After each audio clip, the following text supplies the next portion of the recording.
Welcome to this section of the course, which is another one of our core sections of calculus, and that's called Introduction to Integration, or Introduction to Integrals.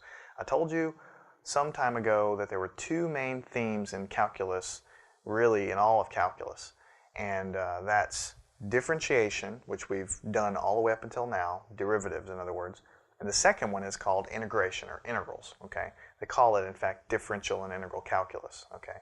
And it's very important. And you'll see that it can be challenging in some cases. You see, when you take derivatives, I showed you some bulletproof techniques that are in the book, and basically you just you take a derivative using the techniques that we talked about. There's a chain rule, there's some other things, but essentially, in order to take a derivative, you just keep taking derivatives, going on the inside, multiplying everything together as you go until you finally end up with nothing else to take a derivative of. And there's some other things like the division rule, the multiplication rule and stuff, but really it's pretty mechanical to take a derivative. You just have to know what to do. Integration, you will see, is much more challenging. For the basic ones like we're going to talk about today, it's not going to be a big deal. I'm going to show you the basic rules. But as we go along, you will see that there are some integrals that you're going to shake your head at and you're going to say, how do I do that? Okay. In fact, in real life, in engineering and in physics, there are plenty of integrals that you can't even solve, period, without a computer. They're impossible to solve. So here's when you start to get into math that really becomes challenging. I'm going to do my best to explain the basics to you, and so that you'll have a good foundation so that you can move along. Now, recall, in order to develop this idea of what an integral is, I'm going to kind of use an analogy from what we've already talked about, which is the derivative. Okay? Remember back at the very beginning when I said, okay, here's a function of x, and it's x squared, okay? And I asked you to say, well, let's take the derivative of that, f prime of x, and you already know now that that's just 2x, okay? So when you go from here to here, okay, we say that that's taking, I'm going to write it like this, a derivative. I'm going to write it right there, derivative, when you go from there to there. And that means that that's the slope of the line tangent to this curve at whatever point you're interested in. Now what if I give you the function 2x, and I ask you, what function of x would you need to arrive at such that if you take the derivative of it, you get this? In other words, how do you go backwards from here to here? That's really the question I'm asking. Okay? When you do this, this is called taking an integral. Okay, in fact, another word for an integral is an antiderivative. Okay, it truly is just the opposite of a derivative. So you already know how to go from a function to the derivative. Okay, now you're going to see a lot of problems when I give you a function and you're going to go the other way and you're going to go back to the original function and you're going to take the antiderivative, or otherwise known as an integral. Okay, and you might say, well, geez, what the heck is that useful for? Who cares? Well, we're going to do some examples and show you why it's useful. But integrals are everywhere in engineering and physics. You can't go a day without seeing them. Okay, so when you do this, okay, it's called the antiderivative.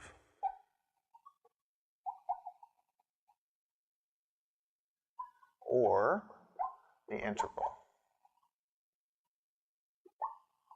Okay, it's the same word. Okay, so the way you would write this in a problem is it would be the integral, which is a funny symbol, looks like kind of like an S, okay, of 2x over dx, okay, and you would say this is taking the integral of some function, and you would say that that's equal to x squared plus a constant, c, and I'll explain why we put that there here in just a second. But what you have on the left is you have this funny symbol called an integral. You have something in the middle that you're taking the integral of. In this case, it's this function 2x, okay? And you're integrating over some differential variable. I know I'm using a lot of terms that don't mean anything right now, but basically it's called a differential variable dx. You know, before when we took dy with respect to dx, it's the same dx there. It's a very small value of x is really what it means, okay? And so you're integrating this function with respect to x is really kind of what that means, okay?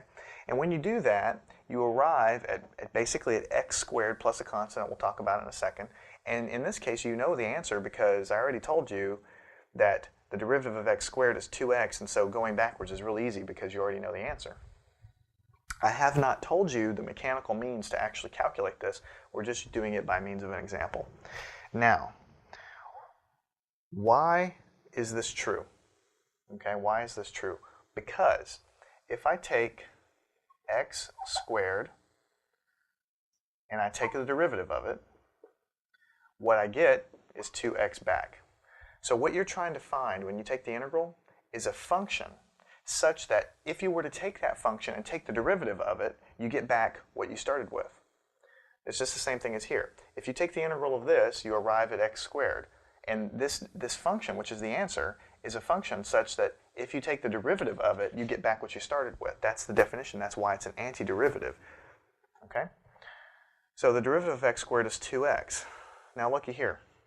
The derivative of x squared plus 10, what's this equal to? Well, it's equal to 2x. What is the derivative of x squared plus 57,000? Well, again, this is a constant, so it goes away. So every time I take the derivative of this function here, which we're saying kind of is the answer, I get the same thing back, 2x in all cases. So that is why when you take the integral of something here, like this, you write it down, you know what the answer is, but you always have to add a constant to it. And this is an arbitrary constant. This means this could be 1, this could be 10, this could be 50, this could be 1,000. It doesn't matter. It could be any number. That's why I put a letter there, and it's called c. It's a constant. So the reason we write it there is to remind us that the real answer to this problem is an infinite number of answers. These are just 3 of the answers, and they're all equally valid, because the only constraint is whatever I get on the right-hand side, I better be able to take the derivative of it and get back what's under here in the integrand, okay? So c can be any number, and so that's why we have to write it out like that. So anytime you take derivatives, like integrals like this, you will have a constant called a constant of integration that's going to be off to the side in your answer. Now, I want to make sure that you're aware that this kind of integral is called an indefinite integral. It's an indefinite integral, and the reason is, later on I'm going to show you what a definite integral is. That's really what the answer is. But in these, in this integral symbol here, if there are no numbers up here on the top and on the bottom, and you will see some here shortly on when there's some numbers up here, there's no definite definite bounds of the integration. It's just sort of a general problem with no definite bounds to it. And so we're doing kind of an arbitrary integration here without any definite bounds. I know that doesn't make much sense, but the thing I want to make sure that you're aware of is when you have an integral symbol with no numbers, it's called an indefinite integral. And later on, there will be numbers there, and I'll show you what to do with those, but that would be called a definite integral. Okay, let's just do one more quick, example, just to kind of make sure that you understand the concept. If I have the integral of 3x squared dx, I have not told you how to do this mechanically, so don't freak out because you don't know what the answer is. But I will tell you that the answer is x cubed plus c, plus this arbitrary constant. It could be anything. Okay? The reason is, so I'm going to put because x cubed, when I take the derivative, gives me 3x squared, which is what I started with. Because x cubed plus 49, for instance, some arbitrary constant, again, it goes away when you take a derivative of it. So when I take the derivative, again, I get 3x squared.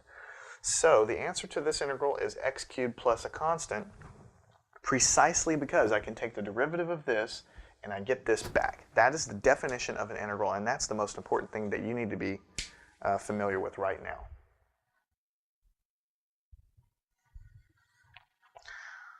So what we're going to do at this point is I'm going to erase everything that we had up there, and I'm going to write some properties of integrals down, just like we did in the beginning when we wrote properties of derivatives down. I'm going to write those properties down, we're going to talk about them, and then we're going to go work a lot of problems. And as I've already told you, I personally feel that working problems is really the best way to do this kind of stuff. Okay? So let's write some problems. Let's write some properties down here on the board. Okay. in general, if you have the integral of x raised to the power of n, or this could be x cubed, x to the fifth, x to the sixth, integrated over dx, the answer, this is the mechanical means I was telling you, this is the way in which you will take integrals, is 1 over n plus 1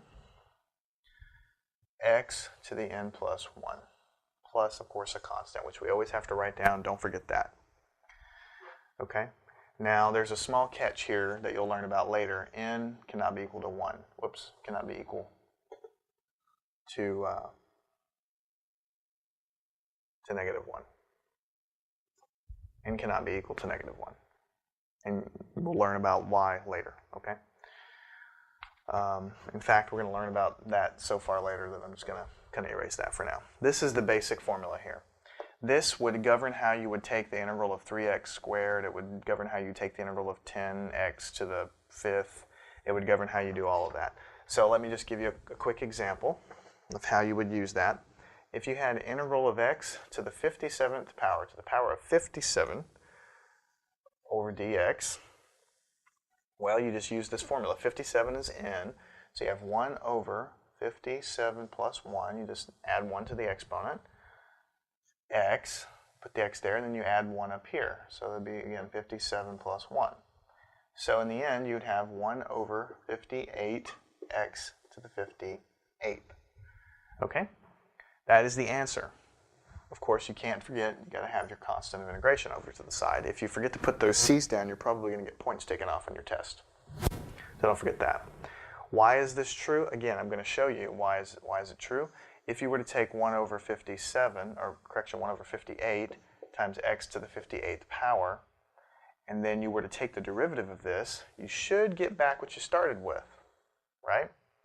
Let's take the derivative of this. 58 comes out and gets multiplied, so what you have is 58 over 58x, and then it's the exponent minus 1 to take the derivative, so it's 57. And I think you can convince yourself what you'll have is x to the 57, because you have a 1 out here in the front. So you end up where you started with.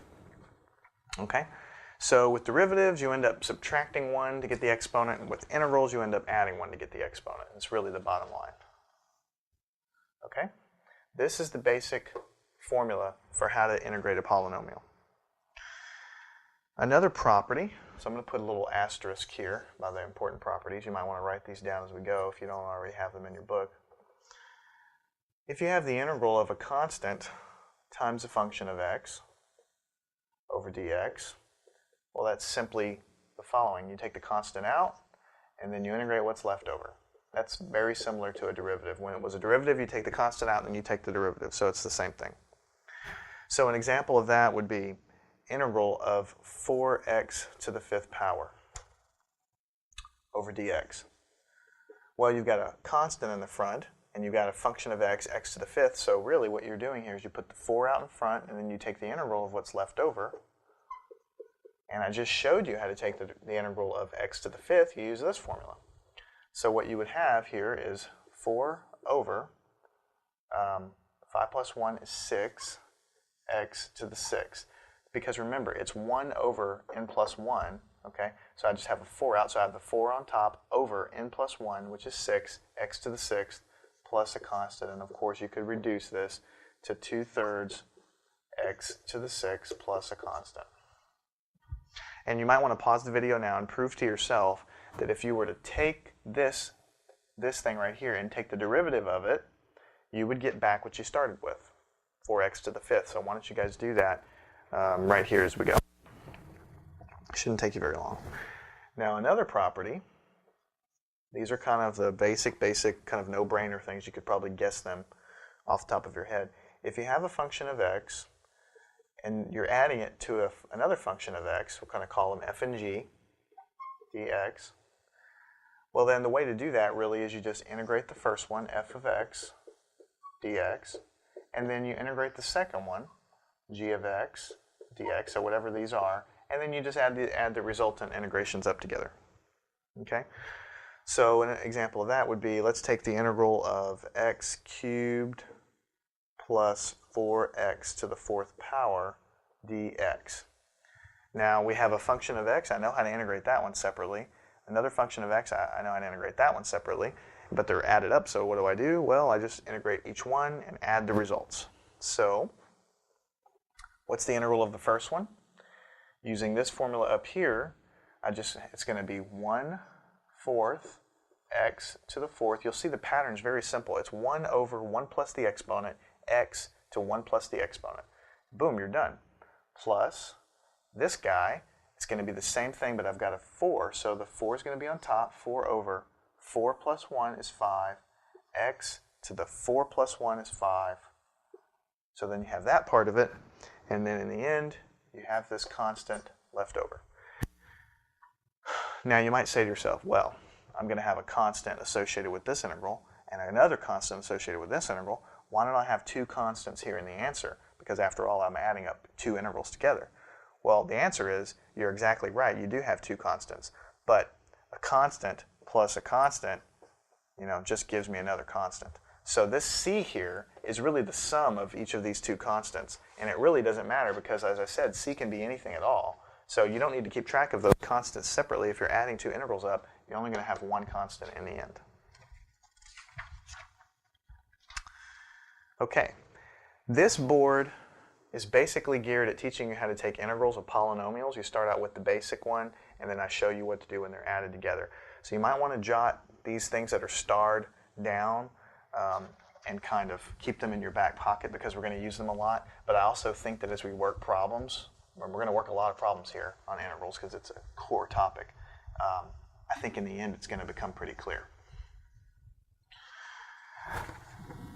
Okay, I just want to make sure that you're aware that if you remember back from the section on trig derivatives, if we have the sine of x and we take the derivative of it, we get the cosine of x.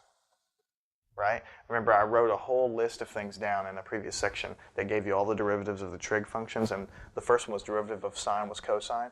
Well, from that, you should be able to convince yourself that the integral of the cosine function is equal to the sine function. Because I take the integral of this, I should get back this. Right? And then you always have your plus constant out over here. So I'm going to go ahead and write down basically all of these. Cosine of x, you take the derivative, you get negative sine of x. And if you remember back, tangent, integral of tangent is secant squared of x. A derivative of cotangent is equal to negative cosecant squared of x. The derivative of secant is equal to tangent times secant, and cosecant, the derivative of cosecant is negative cosecant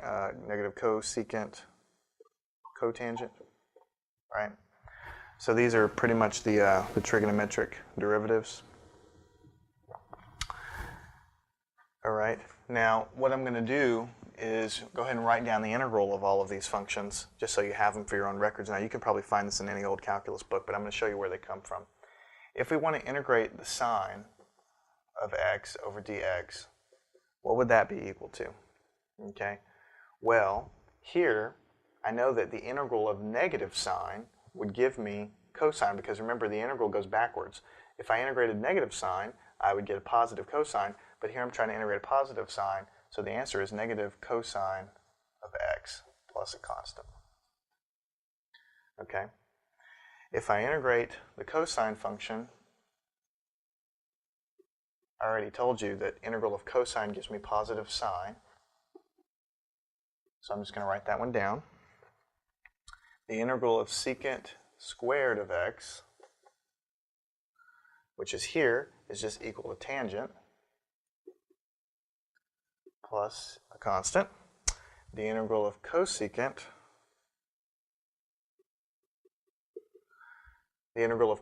you see I have if the integral of negative cosecant squared would give me positive cotangent, well, because I have this negative here, this is going to be a negative cotangent of x plus a constant.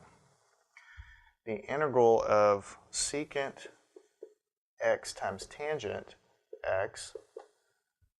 Okay, and I forgot right here, you have to have dx. Secant tangent integral is going to give me secant of x plus a constant.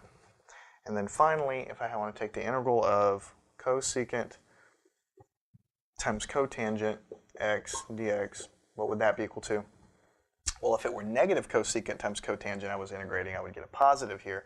But because there's a negative in there, there's going to be a negative here, cosecant of x plus a constant. Now, the only reason I wrote all these on the board is not for you to memorize them. You're not going to memorize them.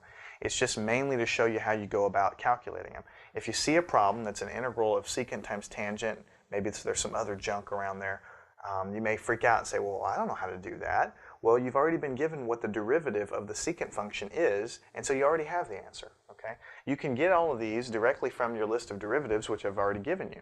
So you don't have to do too much thinking, but you need to know what you can derive if you need to on a test or on homework or whatever. So you can write these down if you like. They're probably in your book. I wanted to give you a list of trig integrals, okay, because I gave you a list of how to integrate polynomials.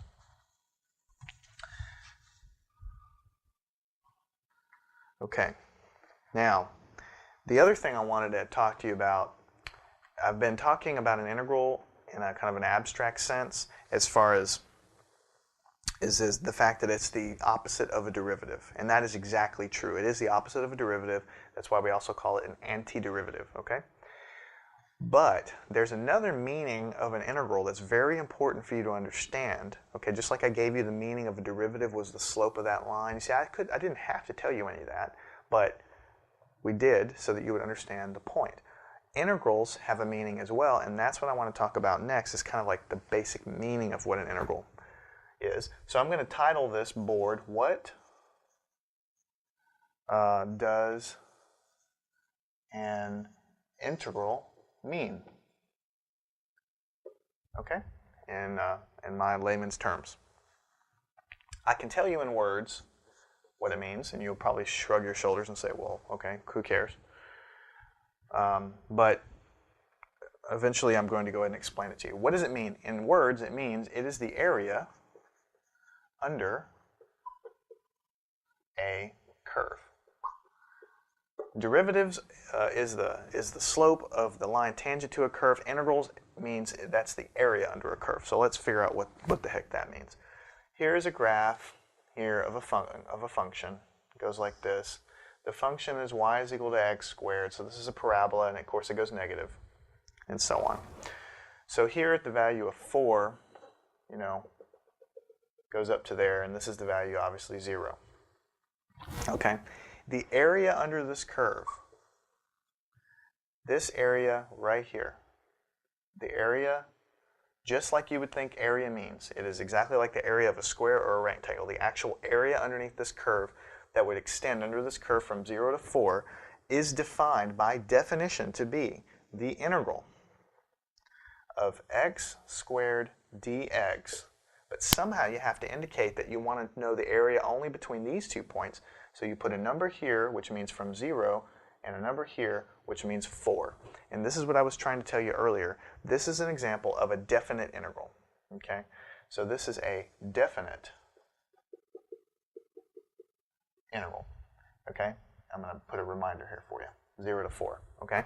It could be 10 to 100, it could be -3 to 5, it could be anything. But anytime you put numbers here, what you're asking is you want to define or bound this integral and only look at the area under that curve that you have here under the integral from certain 2 points. That's a definite integral. When you don't have any numbers here, it's an indefinite integral, and that's what we talked about earlier. Okay? Now, I haven't really given you the theorem that proves that this is the case, but I'm going to show you how to calculate this area under this curve, like in actual square centimeters or something like this. What you would do is you would integrate this just like you always do, and we showed you how to do that. It's 1/3 x to the 3rd power. This is the answer, okay? But then you have to draw yourself a vertical line to remind yourself that it's still being evaluated only from 0 to 4. There's no integral sign anymore because I've already done the integration. 1/3 x to the 3rd, that is the integral. But this vertical bar just reminds myself that I'm still evaluating this function that I've calculated from 0 to 4. Okay? To calculate the area, you take the number on the top and you plug it in. So you would have here 1/3 4 to the third power minus, so what you have to do to finish this guy off is you'll have to plug in the value on the bottom on the right-hand side, so that'd be 1/3 0 to the third power, like this, and then this whole term is going to go to 0 because 0 cubed is 0, and so it's going to be 0. So in the end, what you would have is 4 cubed, which would be 64 over 3. And that would be the answer. That would be the actual answer in area units underneath the curve there. Now, I haven't explained why this works. I haven't explained much about it. But basically, what you have done is you have already learned the fundamental theorem of calculus, and it really is called the fundamental theorem of calculus. And with a name like that, you would think it's pretty darn important. What it means is the integral, when you go from a to b, so you have a definite integral defined from a to b of a function f of x integrated over the differential variable dx, would be equal to the antiderivative, big F, evaluated at the point b minus the antiderivative, big F, evaluated at the point a. This is how you'll see it written in your books. Big F just means take the integral of it. It's the integral of f of x. You evaluate it at the upper point b, and then you subtract the same function evaluated at the lower point a, which is exactly what we did here. We took the integral. This is big F in this case. We evaluate big F at the top point, which is 4. We subtract big F, which is this, evaluate at the lower point 0. You do this calculation, do the subtraction, you arrive at the answer, which is the evaluation of that integral over those points, which in layman's terms is the area under this curve. Now, briefly, I just want to give you kind of a song and dance a little bit more deeply about what integrals mean, because it will help you as you go later on down in your studies of higher math. Okay? What you are really doing with this integral here is what you're doing is you're slicing this function up into an infinite number of slices like this. So if I were to draw like another curve here, I'm going to do it in red. And let's say we're going to approximate this function. Okay? So this dotted line is the real function. But if I were going to approximate it, I could have like a triangle here, a rectangle here, and a rectangle here, and a rectangle here, and then a rectangle here, and so on. And I can have little rectangles all the way up to the top, or to as far as I want to go. If I wanted to calculate the area under the curve, well, I could just simply look at the area of all the individual little rectangles, and I know how to take the area of a rectangle, right? It's just the width, right? Which you could just call delta x, would be the width of that rectangle. I know the height of this rectangle, which is f of x, and then I can multiply those two things together, and I'll arrive at the area of this little column here. And then I can do it for this one, and for this one, and for this one, and so on, and I can add them all up, and I can put them under a summation symbol. Now, I'm not going to write the whole thing out in all of its glory, but basically you could sum all of these things up, and you would get an approximation of the integral. It wouldn't be the real deal, because when you look up here, look at all this area I missed here. I didn't get any of this here. I didn't get any of this over here, and so on in between the little columns. I didn't get any of that area, so it's not really perfect. But if you think about it, I could take the limit as delta x approaches 0. In other words, make delta x very, very, very, very, very, very small. So infinitesimally small that we don't even call it delta x anymore. We call it dx, okay? Which means a very, very small sliver of x. In that case, you would have a whole bunch of these columns. You would have an infinite number of columns because you make dx infinitely small, or delta x infinitely small, and then you add up all these things under the summation symbol, and then you would get a true representation of this area. Now when you do that, when you take the limit as delta x goes to 0 of this big fat sum of all of these little columns, this summation turns into an integral. So that is really the definition of an integral. It's the limit of an infinite number of sum of things, okay? In this case, they happen to be area, okay? And when you take that limit as delta x goes to 0, you get this integral. It's kind of the same thing as when we looked at the slope of a function for the derivative, and we took the limit of the slope, and then we proved to ourselves that that became the derivative. Well, this is kind of the limit of an infinite sum of little rectangles, and they become an integral. So this is a fundamental theorem of calculus. You're going to use this all the time. Write it down, love it, know it, memorize it. It's not that hard. Geez, all it really says is you take the integral of the thing, and then you evaluate the integral at the endpoints and subtract them, and then you get the area under the curve. So as you might guess, one application of integrals is to calculate the area of things. You know, it's easy to calculate the area of a triangle or a rectangle or a square, but what if you had a curve that kind of goes like this, or like a vase or something, or a cardboard cutout of something that does this? How would you calculate the area of that? Certainly you don't know how to do that using the formula for the area of a triangle. Well, you could define the shape as a function, and then you could calculate the area of it using an integral. In fact, the area of a triangle, the area of a square, all that stuff can be derived and was derived using calculus.